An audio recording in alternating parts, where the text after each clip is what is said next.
students, welcome to chemistry online class.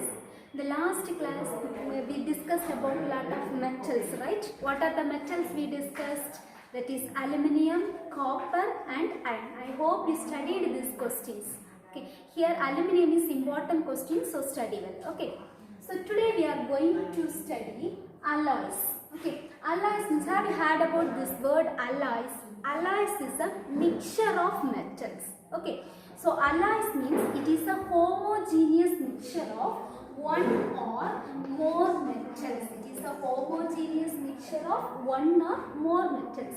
You know the meaning of homogeneous. Homogeneous means that is a uniformly substance. That means you can consider one glass of water and one spoon of salt. Okay, when we are dissolve the salt in this water, it will dissolve uniformly, right? So that is called, that solution is called as homogeneous. Okay, so alloys is a homogeneous mixture of one or more metals. Have you understood alloys? Alloys is a homogeneous mixture of one or more metals or one or more metal with non-metal. Okay, metal with non-metal. This is called as alloys. And you know, best example for alloy is gold. Gold contains, is the gold is a pair of, we are using this ornaments, right? So this gold is not a pair because they are adding little percentage of copper in the gold. Why they are adding copper in gold means for the hardness and strengthness. Okay, tensile strength, we are using the copper in gold. So pure gold is too soft to use. Okay, pure gold is too soft to use. So we are adding little percentage of copper in gold. For the hardness and tensile strength, we are adding some amount of copper in the gold. So this is alloy. So what is alloys? Alloys is a homogeneous mixture of one or more metals or one or more metals with non-metals. Okay, metal with non-metal is called alloys. Alloys example gold. This gold is too soft, pure gold is too soft to be used. So little percentage of copper is added in the gold. For the hardness and tensile strength, we are adding some percentage of copper in the gold. Next, we are going to see amalgam.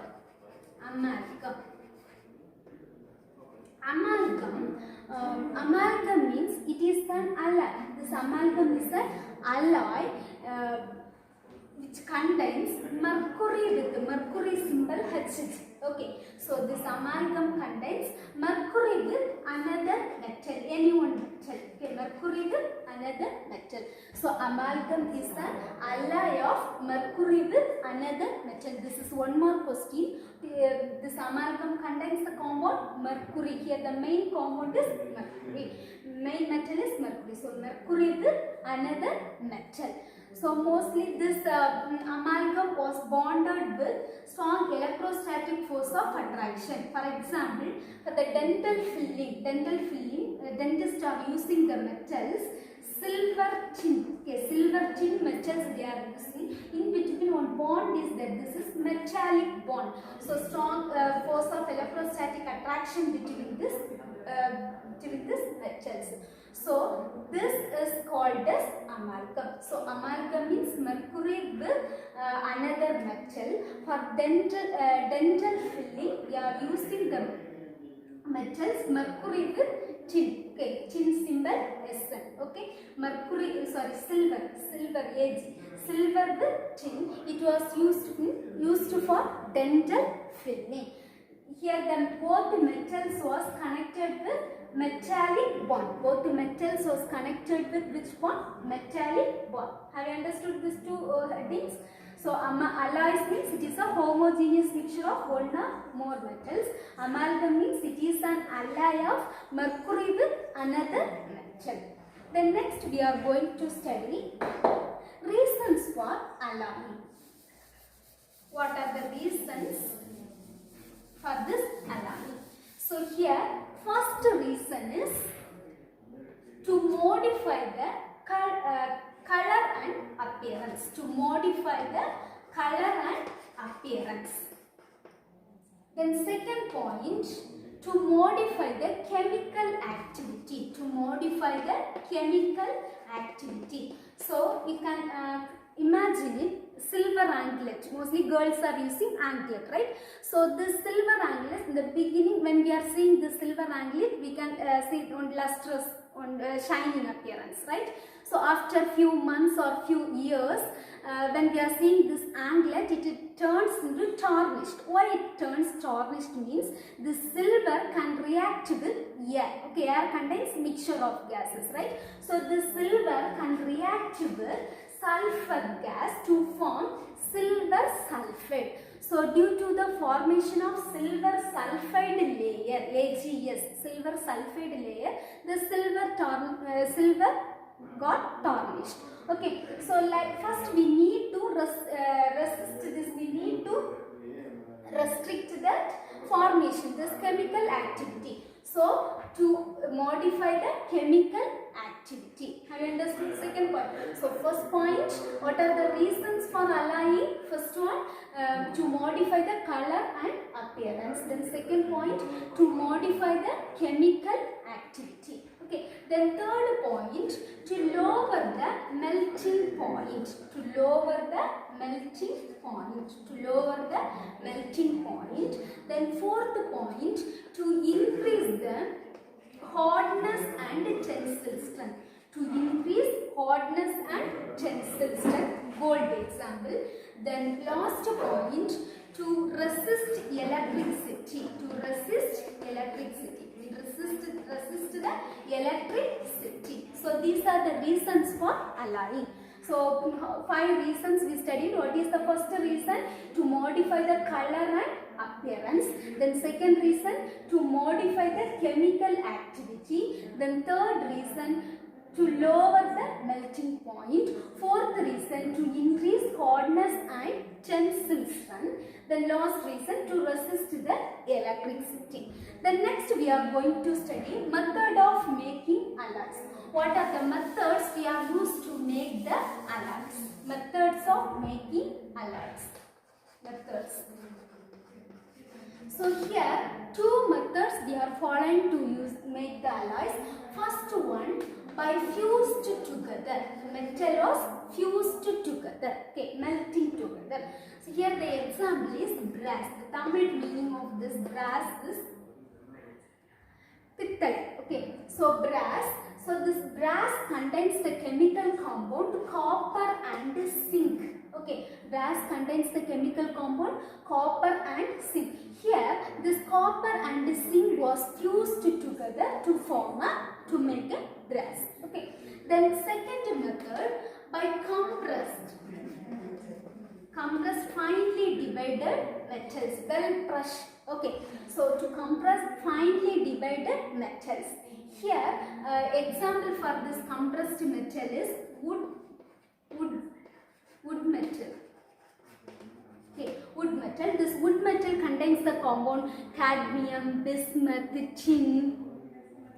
These are the things combined in this wood metal. Okay, so these elements, these metals is compressed well and to form a wood metal. Okay, so 2 methods we are we are using to make the alloys. What are the methods? By fused together. The metal was fused together. By compressed the metals into finely divided particles. Okay. Then next we are going to study alloys as a solution. Alloys is considered as solution. Alloys is considered as a solid solution. Mostly alloys is considered as a solid solution. For example, you can take this brass. Okay, this brass contains what are the compounds? Copper and zinc. Okay, so here this high concentration metal is considered as is taken as a solvent. So solvent best example already we studied water, right? So here you can consider this copper as a solvent and zinc as a solute. So high concentration metal is taken as solvent, other metal is taken as solute. Okay, so this alloys is considered as a solid solution. Okay, when we are fused together, we will get brass. We will get solid solution of brass. Then next, types of alloys. Types of alloys. There are two types of alloys based on the presence of iron or absence of the presence of iron. This alloys is classified into two types. That is ferrous alloy and non-ferrous alloy. Okay, ferrous alloy and non-ferrous alloys. You know, ferrous means that is a compound of iron, right? So based on the presence or absence of iron, alloys is classified into two types, that is ferrous alloys and non-ferrous alloys. From the heading itself we can understand ferrous means, you know, iron. So in this ferrous alloys, here the major compound is iron. Okay, the major compound, it consists of iron compound. This non-ferrous ions does not contain iron compound. So here the ferrous alloys example, iron compound, right? So iron compound, that is iron alloys, stainless steel and nickel steel. Okay, ferrous alloys example, stainless steel and nickel steel. So in this non-ferrous alloys example, copper alloys and aluminium alloys. Okay, non-ferrous alloys example, copper alloys and aluminium alloys. First we can see this iron alloys, stainless steel and nickel steel. So the stainless steel is used as home utensils, cutleries, knives, scissors, these things. Then automobile parts. Automobile parts means vehicle parts. Then nickel steel, it was used in cables, aircraft and propeller and the racket. Okay. Then next, non-ferrous alloys. Non-ferrous alloys, that is copper alloys and aluminium alloys. Copper alloys, what are the things? Brass and bronze. This brass contains what are the metals? Copper and zinc. Okay, brass contains what are the metals? Copper and zinc. This brass is used as electrical fittings, medals, decorative items. Okay, it was used in electrical fittings, medals and decorative items. Then bronze, this bronze is used as used to make statues, coins, bells and gongs. Gongs means in the schools we are used to make a sound on round thing, no? That is a gongs. It will make a gong sound. So this bronze is used for making statues, coins, bells and gongs. This bronze contains the compounds copper and zinc. Okay. Then aluminium alloys. This aluminium alloys, example duralumin and magnesium. Okay, what are the things? Read it. Duralumin and magnesium. Okay, duralumin and magnesium. Duralumin is used as aircraft tools. Aircraft tool means for this aeroplane parts. Okay, aircraft tools. Then pressure cooker. Pressure cooker also we are used to this metal duralumin. Then magnesium is used for aircraft. Then scientific instruments. Okay, scientific in the lab, physics lab, we are using some instruments. So that instruments also made by this magnesium metal. Okay, so these are the types of alloys. So two types of alloys, ferrous alloys, non-ferrous alloys. Ferrous alloys main component is iron and non-ferrous alloys does not contain iron compound. Okay. Then next we are going to see corrosion.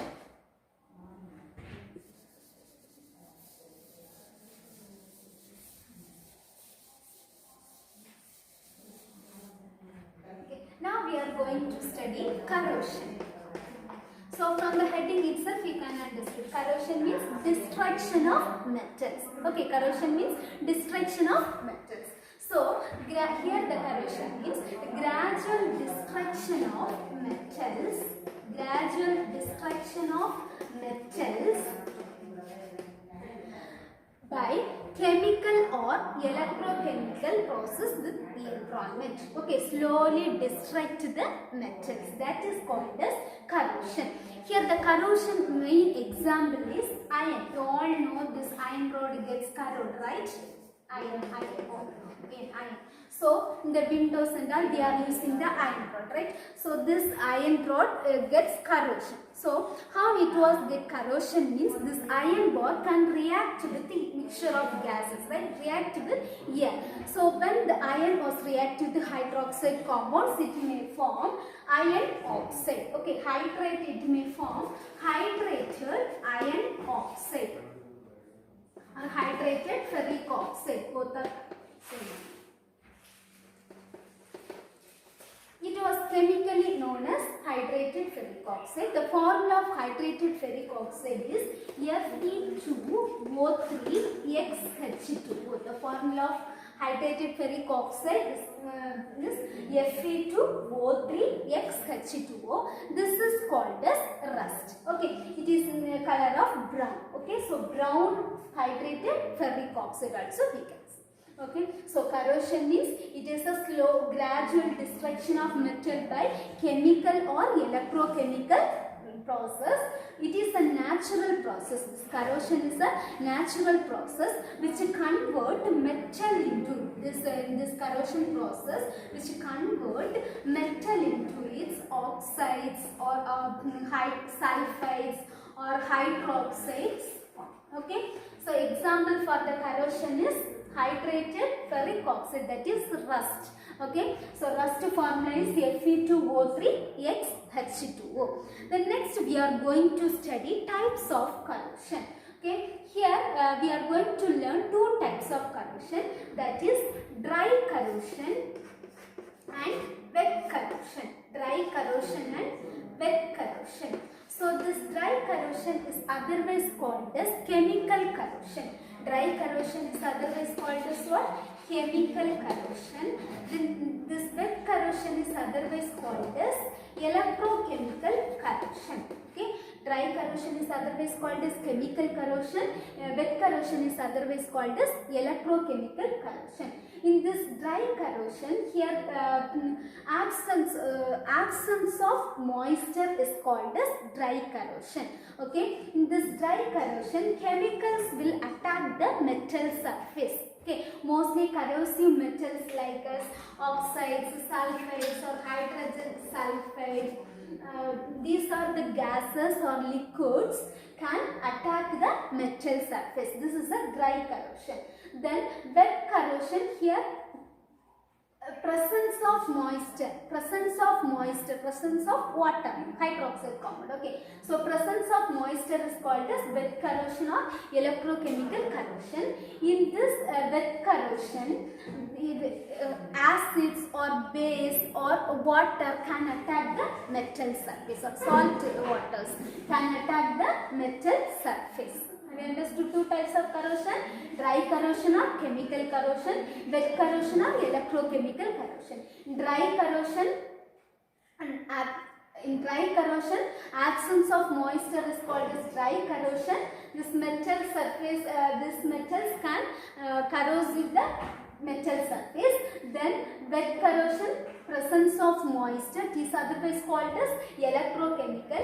Here acid or base or salt water can corrode the metal surface. In this dry corrosion, chemical substance is the main thing. Here oxygen is most reactive metal. Okay, oxygen is most reactive metal. So this oxygen can corrode the metal surface. Okay, then next we are going to learn prevention methods of corrosion. Okay, prevention methods of corrosion. Prevention method. So here two prevention methods we are going to learn. First one, alloying. Alloying already we studied, right? Alloying. Then second method, surface coating. Surface coating. This alloys is a homogeneous mixture. What is meant by alloy? It is a homogeneous mixture of one or more metal. So alloys, the metal can be alloyed by the surface of another metal. Okay, metal can be alloyed by the surface of another metal. That is alloy. So example for this alloy is nickel steel or stainless steel. Then surface coating, here 4 steps we are following.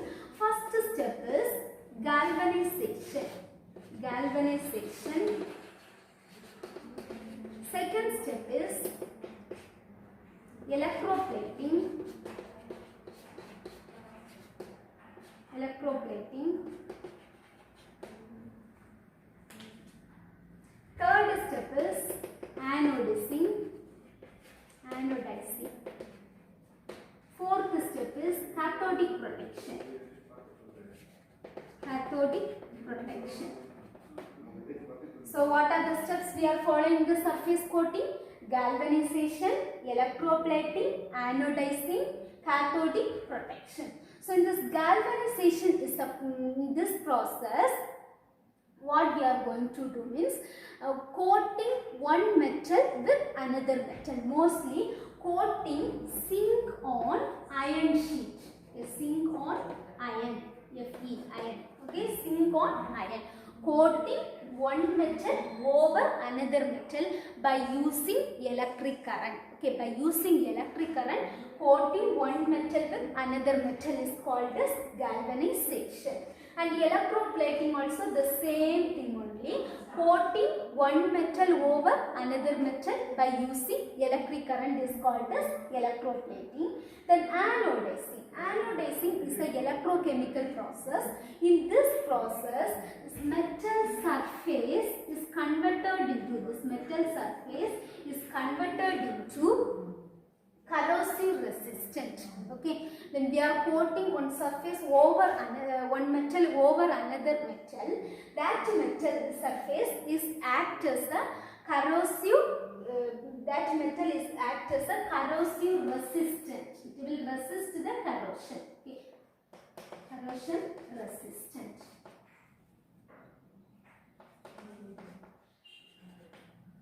Then cathodic protection. In this cathodic protection, this is also a electrochemical process. In this method, easily corrodible metals, that means oxygen, sulfur, these are the easily corrodible metals. Okay, so this easily corrodible substance is act as a sacrificial alloys. This easily corrodible substance is act as a sacrificial metal. So this easily corrodible metal, when we are coating one metal over another metal, that over another coated metal is easily corrodible metal. Okay, so that easily corrodible metal is act as a sacrificial metal. That is called as cathodic protection. Have you understood the surface coating methods? So first one, galvanization. This galvanization process, zinc is coated with iron metal by using electric current. Then electroplating, coating one metal over another metal by using electric current. Then anodizing, that here it is metal surface is converted into corrosion resistant. Then cathodic protection, easily corrodible substance. Easily corrodible substance can act as a sacrificial metal. Okay. Then next, you all know Pamban Bridge. Small example, Pamban Bridge, you all know, it was located in Rameshwaram, right? So in this Pamban Bridge is connected with Pamban Island to mainland of India, right? So this Pamban Bridge was opened in the year of 1914. It was made up of iron compound. So this was protected by applying some chemical compounds. They are coating some chemical substance in this Pamban Bridge. For that they are protect this Pamban Bridge. Have you understood? So all of you take your book. Take page number 119. Here can work this amalgam, page number 119, amalgam. First line underlined it. An amalgam is an alloy of mercury with another metal. Then that paragraph, last line underlined it. One more question. Silver tin amalgam is used for dental filling. Then this tables also study. They lost now one more question. Okay. Then take next page. Write the methods of preventing corrosion. Mark start from this first point, alloy, up to this cathodic protection. Okay, study well. Write this question in your note. Okay, methods of preventing corrosion. Write this in your note. Okay, thank you.